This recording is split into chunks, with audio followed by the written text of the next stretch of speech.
Hello, everybody. Hi. Come and see how good I look. Welcome back. Smell my podcast. As you can see, illustrious guest is back. I may have to upgrade you to co-host. Can I live with that? Co-pilot of my life. We are back. And today, in an awful twist for me, we're going to be talking about not me. Shame. How does it make you feel? It's my least favorite subject. But hearing you be all smart is my least favorite thing. That makes sense. I can't I like- understand what you were saying. But Thank you. I like hearing you be smart, which you are. And you are smart. What else? No, that's that bad stuff. Just the good stuff. Okay. An excellent provider. And an excellent provider. You provide and you provide. You know what I'm saying? I mean, I do, but not really. But I do. You have a very good singing voice, but we've covered that already. Okay, this is nonsense. Welcome back to episode 7 of Smell My Podcast. Today we are talking to Jonathan Howard Penn, CASA, aka the Money Guy. Yeah. And the reason we are talking to the Money Guy today is because we've run out of things to talk about. No, it's not true. It's because you have been educating our community about money. You've been trying to educate me about money for the last 14 odd years. We actually got engaged yesterday or the day before, 14 years ago. Still waiting for a diamond, just saying. Wait another 14 years. Okay, I'll hold you to that. Anyway, the point being that you actually have managed to educate me, but you dug me out of a deep ditch of financial Ruin. disability. But you have been more successful with small to medium enterprise business owners in the community. Out. Okay. You are very good at educating people about money. You get very excited. And you get very excited about tax and like loopholes and like sub clauses. And often I hear you say, that is the new Companies Act. Love that. That new Companies Act is like your drug of choice. It's the Income Tax Act. The Income Tax Act is to you what like Gossip Girl is to me. You could read it a million times, like find news. Saying a lot more about you than me, but okay. I'm honest about my shortcomings. I'm also, but the Income Tax Code is not one of my shortcomings. Yeah. Welcome back. So you had an interesting phone call this morning and it prompted you to want to discuss with me and our viewers, all 109 of them, about not being a doers with your money. I mean, there's so much to talk about with regards to. I just stuttered, did you notice? Yes, obviously. That's like not even remotely the worst stutter you've ever done. Wait till I start lisping. It is hot though. I love it.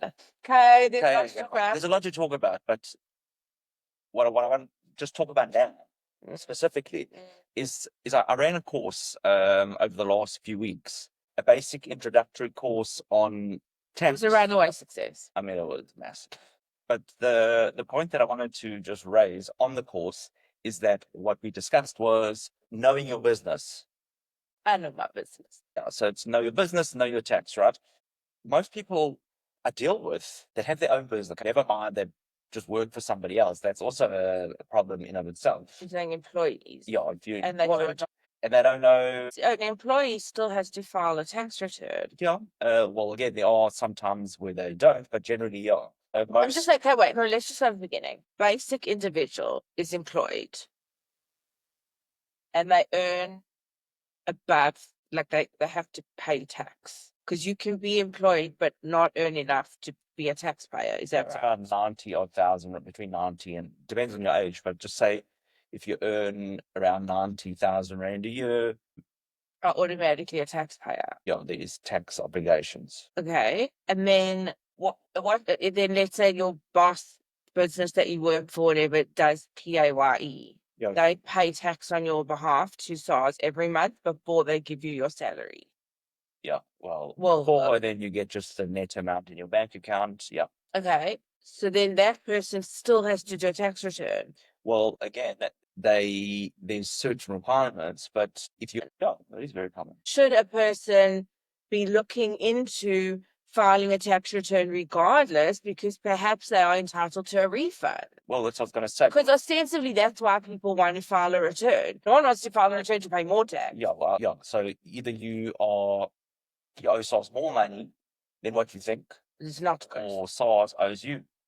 But As in a like I was saying, refund. I have a friend who's a teacher, and then like generally she like gets excited for SARS refund time, and then she'll just like buy a pair of shoes or whatever.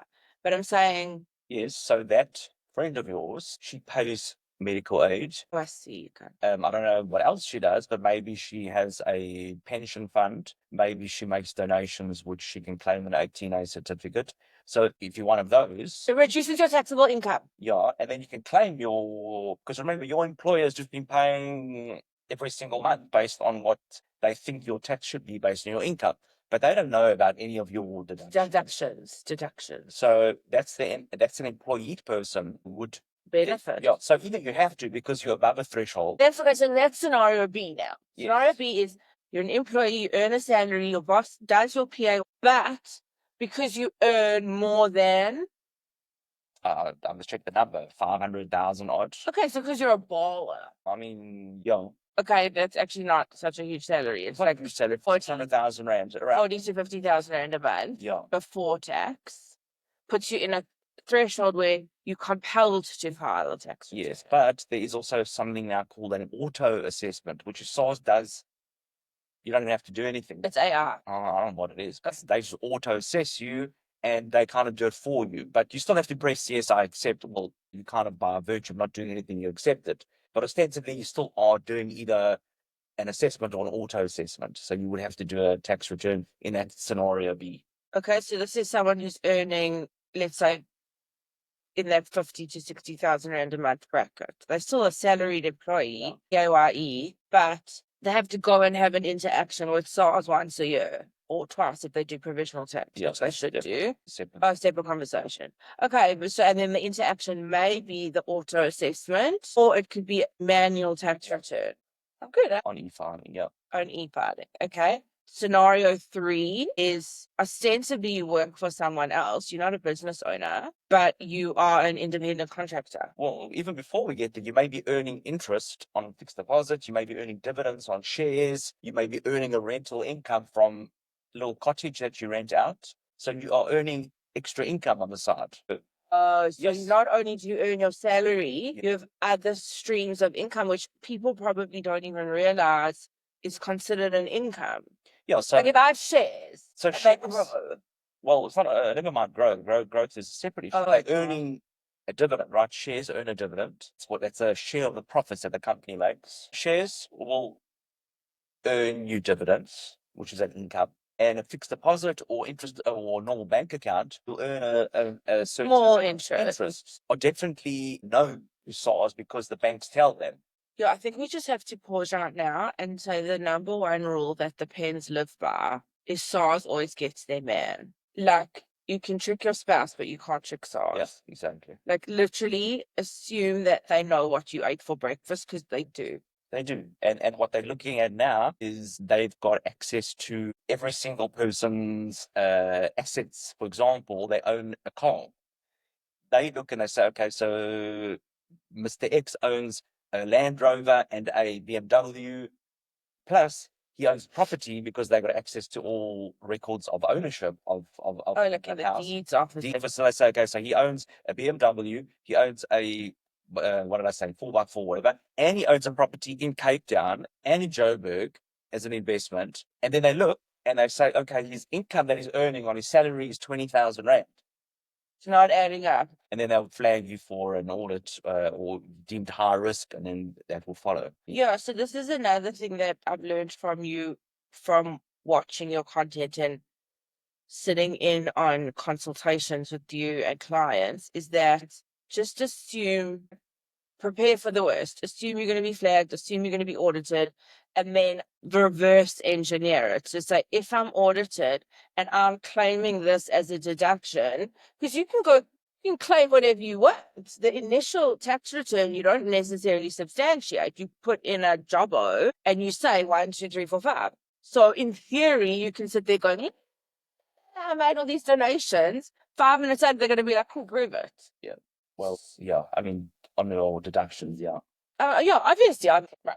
So in scenario 3, it's someone who has a salary but also has other forms of income. Yes, and the ones that SARS knows about definitely are interest annual dividends. But if you earn a rental income from the little cottage that you have on your property, SARS don't necessarily know that, but they probably do because it's going into your bank account. SARS can see They what's can going figure it out. They can do 1 plus 1 is They 2. can, and they may ask for your bank statements, and you have to then. Oh, they can ask for your bank statement. Well, the truth is, they have they can see your bank statements if they want to, but they give you the opportunity potentially to substantiate that income is for this, this, this, and this. So if you earned a rental income, or you just did side work for somebody, right? So if your job, though, that you were talking about is you're an accountant during the day, and then at night you do a bit of bookkeeping work for your buddies. So you do side gigs. That's a side hustle. Yeah, side hustle. That amount, that income is taxable. What if you get paid in cash and you keep it in your closet? Is that? Still earned it. It's cash or otherwise. I'm saying legally you have to declare it. Sure. There's obviously people who don't and they're like, oh, pay me cash. Okay.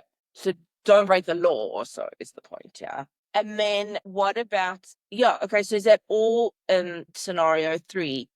I'm an accountant in the day, I have a role, I earn a salary, and at night I use my accounting skills as a side hustle. That's also still scenario 3. That's just different streams of income. Yeah, so that accountant is earning a salary, getting his salary net, and then the employer is paying PAYE on his behalf. But he's got this side. There should be additional PAYE on that side gig. Well, we don't call it PAYE. That's where provisional tax kicks in. Okay, so yeah, so every 6 months you should be paying income tax. This is so hectic. What if you don't know this and you? Okay, this is the question actually. What if you don't know this? Then I'm going to educate you. Okay, yeah, but I'm saying like la la la la la la. You living your life, and then you don't know it. You have what's the BAM? The BAM is that SARS are going to flag you, and they're going to penalize you penalties up to 500%. 500% of what? Of your income. Unpaid.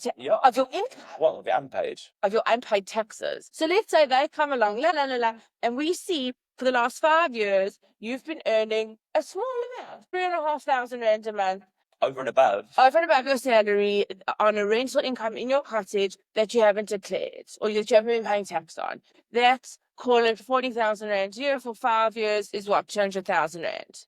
So you haven't paid tax on that 200,000, which is maybe an amount of 40,000 rand. Let's just say 50,000 rand. And then what? And then the penalty is 500% of that. Well, yeah, that's a huge. It's complicated, but the point is it's a huge penalty. Yeah. But remember, if you just had that rental income from your cottage, that potentially could be below the threshold. But because you got income from your normal job plus that, remember, I'm describing the scenario where you in the cuck now. Yes. What one should do to kind of just jump to that point is you're allowed to deduct expenses from your trade income, hard income. But you jumping the gun, because obviously we have to explain to everyone what they have to do. But what I'm saying is, I want to almost give people a reality check who are living in their lives and they're like, I'm already paying 40% of my salary. It's a tiny little amount on my cottage. What's the big deal? I need you to kind of do the maths and say, the big deal is not only have you not paid tax on that paltry amount for 5 years, so maybe what you owe SARS, on paper is 50,000 rand. They're also going to slap you with a penalty of 500% of 50,000 rand. So it's 500% times 5. I don't think so. It's either 300%, 500%, but yeah. Okay, so that's now another 250,000 rand. So you now owe SARS the 50,000 rand tax that you never paid, the 250,000 rand penalty, plus interest. And you're on their radar now. And you're on their radar. So you're gonna owe them more than you ever would. So you're gonna find yourself in a position of owing SARS hundreds of thousands of rands. Plus, they're going to start nailing you every month a massive interest amount on that. So that amount is just going to get bigger, not smaller. And all you did was you didn't properly account for the 3,500 rand rental income you're getting from your granny who lives in a flat, on your property. And now you're in a huge hole. Whereas you could have just educated yourself and then actually potentially not had to pay any tax because you're deducting legal expenses from that. And no one knows about this. So people live their lives happily for 5, 6, 10 years, and then they get bankrupted get nailed by SARS. And they may even be paying a bookkeeper trying to train that. That for me is the big thing. Is I think I go to my doctor, I get a checkup. If he tells me I'm healthy, I'm healthy. This is such a big deal. All of our friends come to us and talk to you, and they're like, "What are you saying, bro?" And you spend so much time educating our friends, who a lot of them are very intelligent, high earners, highly qualified. And it's small little things like this that they didn't know. You can be saving them tens of thousands of rands a month. Never mind the potential. I was going to say, the extreme is the catastrophe, which you want to avoid. Then potentially there are some incentives that one can look at in order to maximize the tax saving potential. Okay, so and then obviously scenario 4 is business owners, which a lot of people don't even realize they're a business owner. I know I'm a business owner because I started making something and then selling it and getting it. It's an important point, and this is a huge myth that needs to be debunked, and that is when I say, what is a business? What is a business? I don't know. A business is a vehicle. An entity that is right. It's an entity that either renders a service or sells a product. Yes. That's what I'm saying. It can be anyone or anything. Well, what I didn't say is that your business is a company. It can be a company. It can be a close corporation. It can be a few things. This is such a big thing that I still don't understand, even though I own a business. Do I own a business or do I own a company? Well, when we first started our business, we traded out of your name, which is a sole proprietorship, which is you and all of you. You can have 10 bank accounts, but you use your personal income tax number. The umbrella is me. Yeah. So that's option 1. Sole proprietorship, a sole trader. These are legal. Well, it's nothing. It's a classification. No, but what we're going to now talk about is so the first one, sole proprietor, is a de facto. Yeah, it's kind of, if you don't out the gates. Yeah, it's basically if you haven't default. Yeah, it's a default. If you haven't created a company or some other kind of entity, then you're trading out of yourself. Then you are a sole trader. Sole proprietor. Yeah. So you still have a status within the eyes of SARS. You can't do that, but it's just me making cookies in my kitchen. Yes, and you still have status. Which is different to a company, which is a separate legal person. And again, what is better, company or a sole proprietorship? There's pros and cons to both. Yeah, this is such a big thing as well. And we've had so many social meals with friends, and they're like, you've got to register a company. And you also like, there's no golden bullet, silver bullet, what's it called? There's pros and cons to both. There's admin and things and what. For all, you can't escape. Right. So, for example, as an individual proprietor, you have the potential to claim a lot more deductions as opposed to being a director or shareholder of a company. So that's like a pro, obviously. But as a sole proprietor, all the debt will land on you. If things go pear-shaped, you are 100% liable, and potentially your house could be. Whereas if there's a business entity and you liquidate not a business entity, a company, which is a legal entity separate to me. Yeah. Let's say, God forbid, everything goes belly up. I liquidate this business. Assuming there was no breach of some kind of fiduciary duty or fraud or something like that. Right, but assuming it's genuinely, we ran it into the ground, we didn't know what we were doing, we were idiots. Then there is. You liquidate the business and they can't come attach my car or something, right, in theory. Unless you've signed personal surety, but assuming you haven't, then it's separate. But if sole proprietor, it's you, there's no. It's like even this, even the fact that you've got assuming this and assuming that someone could be some business and I want to get more debt to bankroll my business, and someone said, okay, you just have to sign. It's my business, I might as well sign. I don't even know I've signed a surety situation. So I don't even know the questions to ask. to make sure I don't destroy my life financially. And this is like, I've just qualified as an OT. I just want to start doing occupational therapy with people. I'm 26.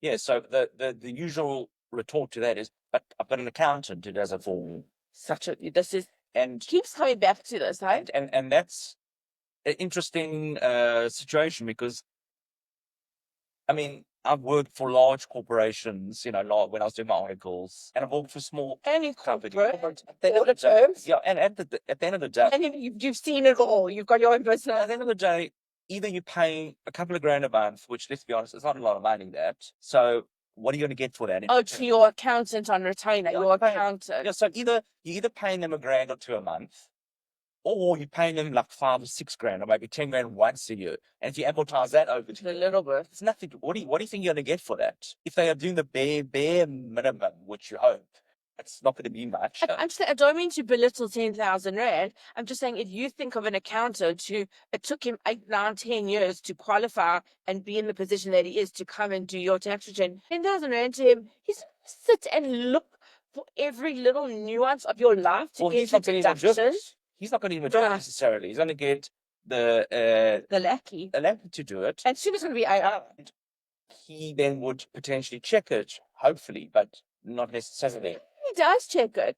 Oh, looks. Okay, so she's a single woman. She's an OT. She's treating people. She's turning over 60, 70,000 rand a month because she's working quite a full day. And then we've claimed 1 or 2 deductions. Yeah, looks clean. This is not going to help you. Not at all. And they are, I mean, I've seen from accountants that are claiming, for example, where it's very, very intricate is home office expenses. So that's where you work from home.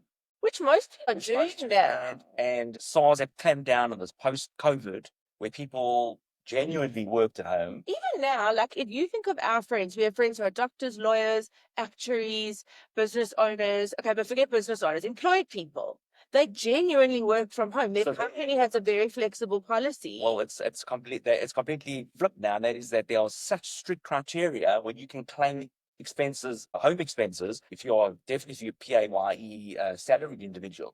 But assuming you got your own business and you work from home, even those, there's 3 specific criteria that you need to meet. And even within that, you can't just claim everything, right?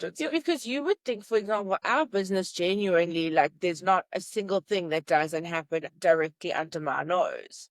I don't even know if we claim home expense, like because it's so tricky. You don't want to do step wrong with SARS.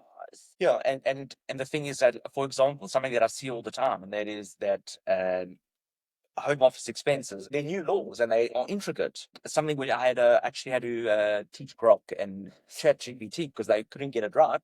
Sure. And that is that if you are working from home and you pay your, let's assume it's not rent and it's bond amount every month, I've seen some accountants that claim the full bond as a deduction, which, okay, that's just a disaster.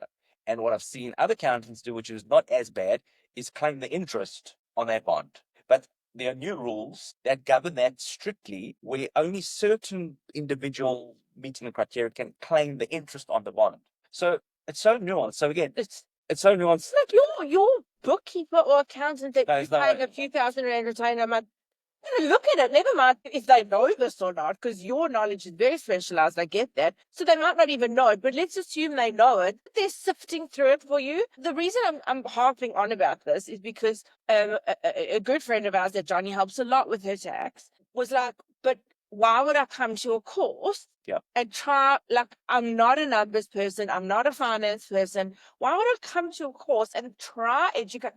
Pay someone to do this. That is a complete, you're under an illusion and you are not only giving them money, but like either you could be in a position where you land up screwing yourself in a few years' time and you slapped with this catastrophe, and more likely, you might be doing a few things wrong. Like another person phoned us to ask about claiming medical stuff and like a remedial stuff. And that also is going well into the grey fraud zone, which we are super uncomfortable with. Even if it's not fraud, I'm saying it's also going to ask you a lot. You're dancing with someone you don't want to dance with on that side of the fence, but knowing and not knowing, and then you've got accountants who are wanting to do that, and you following your accountant. She said to you, my accountant told me to do this. SARS don't care about that. And at the end of the day, you're going to be liable. Your accountant's not going to. They may face some scrutiny, but at the end of the day, the taxpayer is going to. And they've probably protected themselves. Well, you've signed a lot of indemnity and this and that. But I suppose the point is, my accountant's doing it. Well, maybe they are, maybe they're not. But let's assume that they are. They may not be doing it as efficiently and effectively as you would like. You know, there needs to be a bit of scrutiny. But I think the point is, this is what I don't understand, and that is, this is your money. Yeah. This is what we were trying to work out. This is your money. I mean, surely you want to be on top of it. And again, I'm not saying you have to know ins and outs of the Income Tax Act, but really, like, when even just to know what to ask. So, say for example, you know to ask certain questions, and if you feel that your accountant is not giving you, There's so much going right now. I just want to make a metaphor to a doctor, because I am a complete passenger princess in this regard. It's pretty much why I married you. I mean, I love you and everything, but like, I'm terrible with money, as you know. I've learned a portion, but like, what I do have a very good instinct about is like medical stuff. Even with my kids, with myself, we both lost our fathers, and when both of them were dying, I advocated very strongly for both of them. And I was like, I wasn't scared to fight and push and ask questions and in real time educate myself in the hospital and ask and not be intimidated. Oh, but he's a doctor. So for me, that is a metaphor that I can understand. If God forbid I have some like very strange nuanced symptoms and I go to my GP and I have 10 minutes airtime with him and I'm paying him a 60 Rand fee, he's not even going to investigate to the extent that a specialist brain doctor is going to do. So number one, you get what you pay for. So don't tell me, but I have an accountant. Okay, do you have Jonathan Penn, or do you have like so-and-so in the cloud.com, which I'm not poo-pooing. Rather have that than nothing. And there's a place for that. But as I've learned with business, with anything in life, you either pay with your time or you pay with your money. So either you're going to go and you're going to pay for Jonathan Penn, which is unaffordable, especially if you're a small business owner, or and forget this word, small business owner. You're an OT, you're a speech and hearing therapist, you are a social worker, therapizing people from home. You can't afford Jonathan Penn to do your tax return or even look at your stuff. But you can afford to spend a few hours learning what Jonathan Penn is going to tell you to learn. And then again, you can still keep your accountant, but you know what to ask your accountant. You say to your accountant, right, have you looked at all my income streams? And have you looked at the possibility of where there are deductions that we aren't claiming? well, that we are, that we shouldn't be. Right. Are we? Because, goedkoop is deurkoop. Like, if you're claiming some deductions now, and you're like, oh, this is awesome, I'm paying 500 Rand less tax a month. You do not want to be slapped with that when SARS figures it out. And assume that they will. Yeah, so I had a call early on with somebody who he said he likes his accountant, nice guy. Most accountants are. But he said he can't understand and he uses the jargon. Sometimes the I feel like that. Yeah, so sometimes the jargon is legit, but a lot of the time it's used to try and pull the wool. Bamboozle. So you'll be like, yeah, whatever, it's fine. Let's just assume that they're using the jargon correctly, because you aren't trying to bamboozle me. In fact, your greatest skill, Jonathan was a lecturer for 10 years, is taking these very complicated things and making them palatable and digestible. You can see in real time, I still don't know the difference between a sole trader, sole proprietor. I don't even know. And I'm with you all the time. We talk about this all the time. So the jargon, I'm a smart girl, but it just doesn't stick.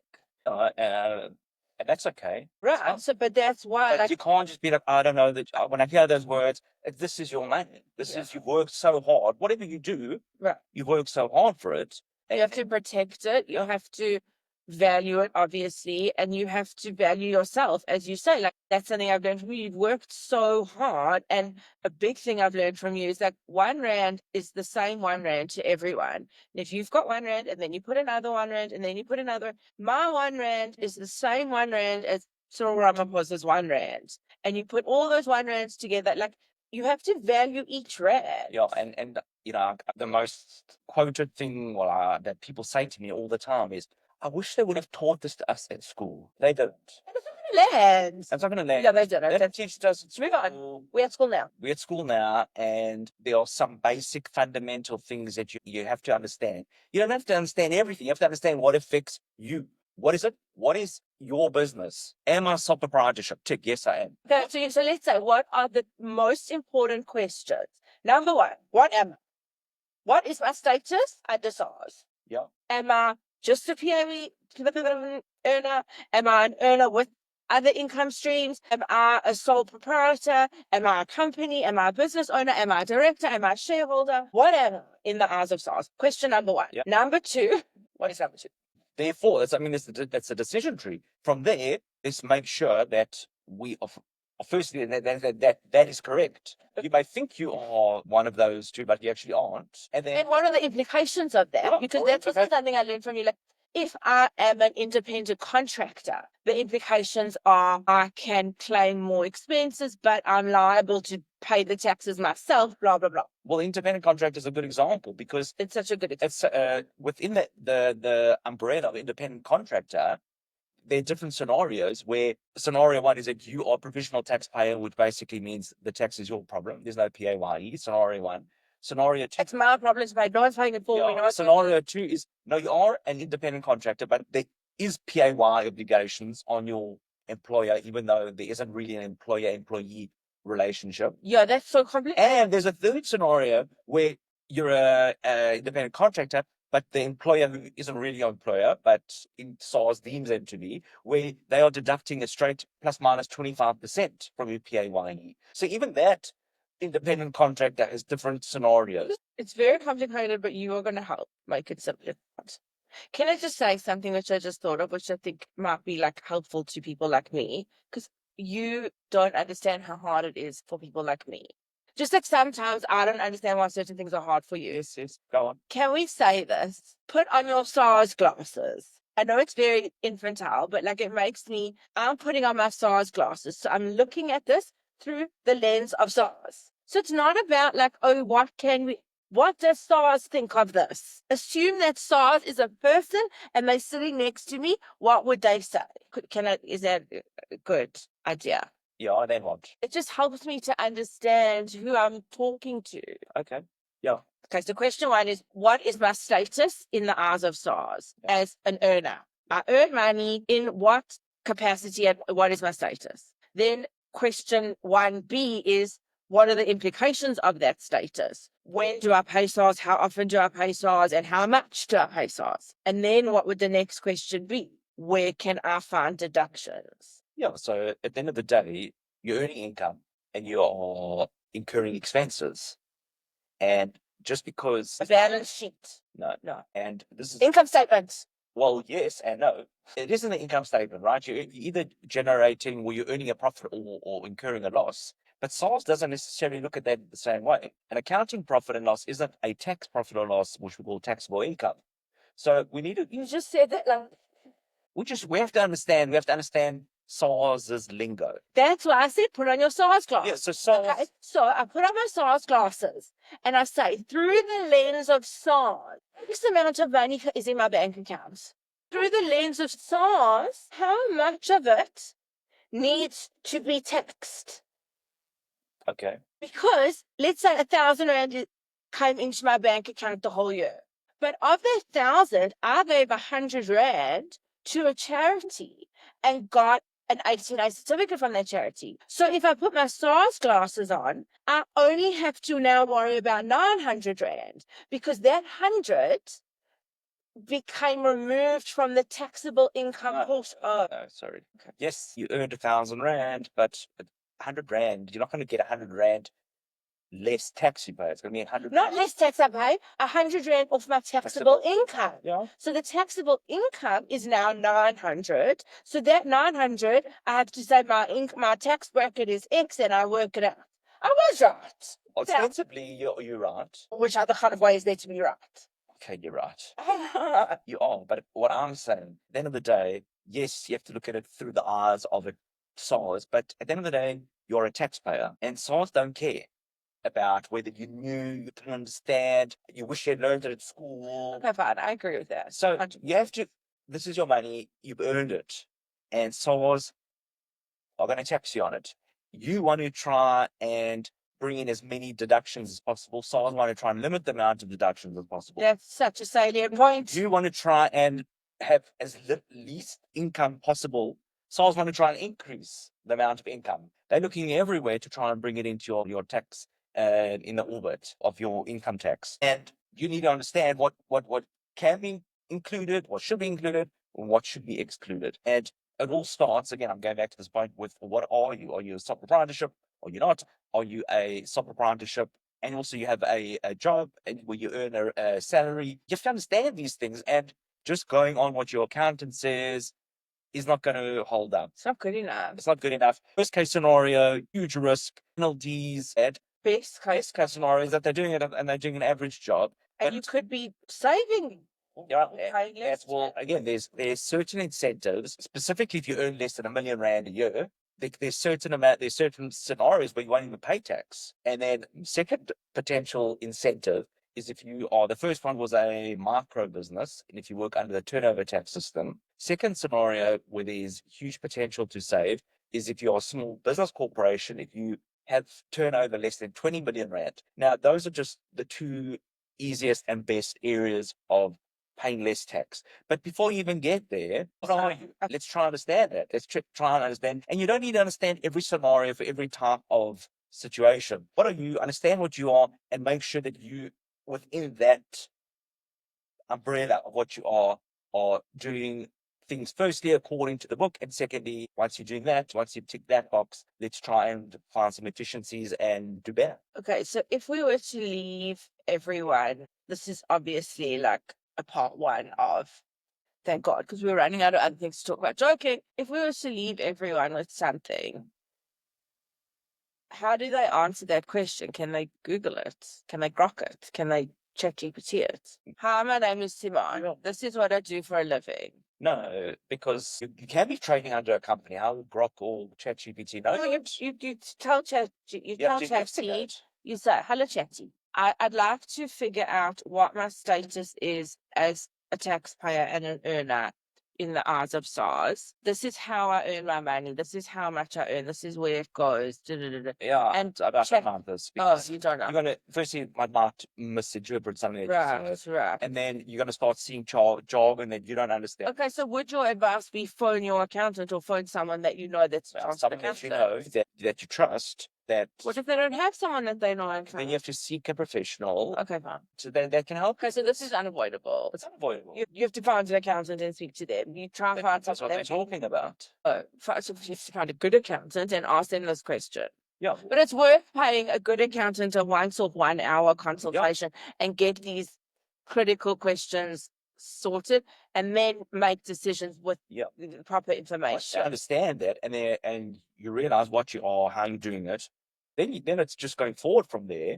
But you have to make sure that the starting point is correct. If your starting point is, you're relying on Grok or your uncle that told you once. Okay, terrible idea. Fine. So you have to, that's number one, is find out what your status is, how SARS sees you, and make sure that you've got the right information. Yeah, it's a starting point. And then from there, it can then only get better. I like the sound of that. Are we rich, darling?